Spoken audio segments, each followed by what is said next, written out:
এই ভিডিওতে কিছু স্ল্যাং ব্যবহার হতে পারে, তাই যাদের বয়স 18 বছরের নিচে তারা ভিডিওটি স্কিপ করো। আচ্ছা, আপনি কি সত্যি চান সোশ্যাল মিডিয়ায় ভাইরাল হতে? সত্যি কি চান আপনার ভিডিওতে মিলিয়ন মিলিয়ন ভিউ আসুক? তবে জাস্ট একটা রুল ফলো করুন। হাঁটুর উপরে শাড়ি পরুন আর শাড়ির নিচে একটা লাল রঙের আন্ডারওয়্যার পরে রাস্তার মাঝখানে গিয়ে এমন ভাবে নির্লজ্জের মতো ব্যাঙের মতো লাফিয়ে ডান্স করুন যাতে প্রথমে আপনার শাড়ির নিচে পড়ে থাকা লাল রঙের আন্ডারওয়্যার দেখা যায়। বিশ্বাস করুন, সেই ভিডিও যদি মিলিয়ন না হিট করে তবে আবার এই ভিডিওর কমেন্ট বক্সে এসে বাজে মন্তব্য করে দিন, কারণ আজ সোশ্যাল মিডিয়ায় এটাই চলছে। আজ কিছু সংখ্যক মানুষ শুধুমাত্র ভিউ আর ডলারের জন্য সোশ্যাল মিডিয়ায় এসে এমন নোংরামো করছে যা আপনার কল্পনার বাইরে, এবং তাদের এই অশ্লীল কর্মকাণ্ডের জন্য পুরো নারীজাতিকে অসম্মান করছে এবং কলঙ্কিত করছে। অপরাজিতা কি দুনিয়া। প্রথম দিকে জামা কাপড় ঠিকঠাক থাকলেও পরবর্তী সময় যখন দেখলো যতই শাড়ি উপরে উঠছে এবং ব্লাউজ টাইট হচ্ছে ততই ফ্যান ফলোয়ার্স এবং ভিউ বাড়ছে, তখন তার ভিডিওর কমেন্ট বক্সে 90% নেগেটিভ কমেন্ট থাকা সত্ত্বেও প্রতিনিয়ত একই স্টেপে ব্যাঙের মতো লাফিয়ে ভিউ কামাচ্ছে। আর তার কারণ একটাই, আপনি যতই তাকে গালি দেবেন তার পেজে ততই ডলার জমা হবে। ভব ঘুরে এই মেয়েটারও ড্যান্সের স্টেপ একটাই, এক পা উঁচু করে তার শাড়ির নিচে কোন কালারের প্যান্টি পরে আছে তা তার অডিয়েন্সকে দেখানো এবং ফলোয়ার্স কামানো, এবং তাদের পেজে আপলোড করা প্রত্যেকটা ফটোতে এমন কিছু ওয়ার্ড ব্যবহার করেছে যেগুলো একজন সুস্থ মস্তিষ্কের মানুষ কখনোই ব্যবহার করবে না। আরে ভাই, এই সমস্ত আপলোড না করে বরং ভিক্ষা করে খা, এটা অনেক বড় সম্মানের। শীতিপল সরকার ঢুকুক না,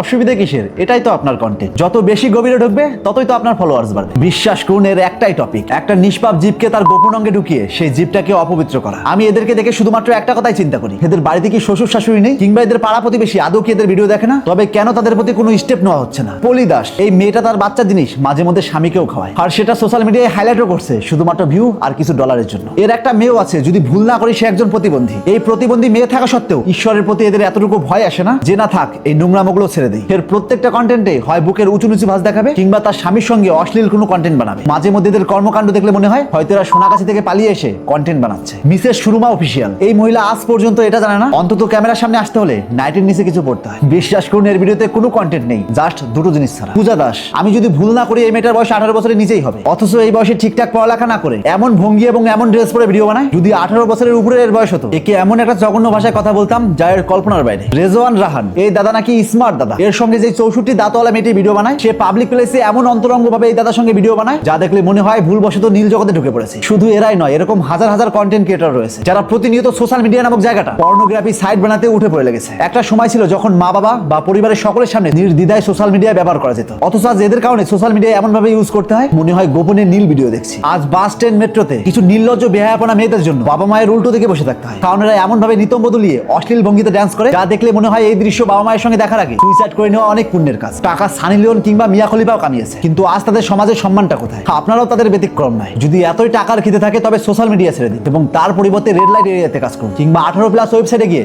ভিডিও বানান। এতে আপনি টাকাও বেশি পাবেন এবং সোশ্যাল মিডিয়াও নোংরা হবে না। বিশ্বাস করুন, কথাগুলো এমন ভাবে বলতে চাইনি, কারণ বর্তমান সময় ফেসবুকে ঢুকলেই না চাইলে ওদের শাড়ির নিচে পড়া লাল কালো চারটি দেখতে হয়। আর সবচেয়ে বড় কথা, সমাজ এদের বাবার নয়। আপনারা যেমন সমাজটাকে নষ্ট করছেন, আমাদেরও দায়িত্ব আছে সমাজটাকে বাঁচানো। আর যারা আমার ভিডিও দেখছেন তাদের উদ্দেশ্যে একটা কথাই বলতে চাই, তাদের ভিডিও দেখছে কারা? আমার বা আপনার মতো মানুষ। তাদের পেজ ফলো করে কারা?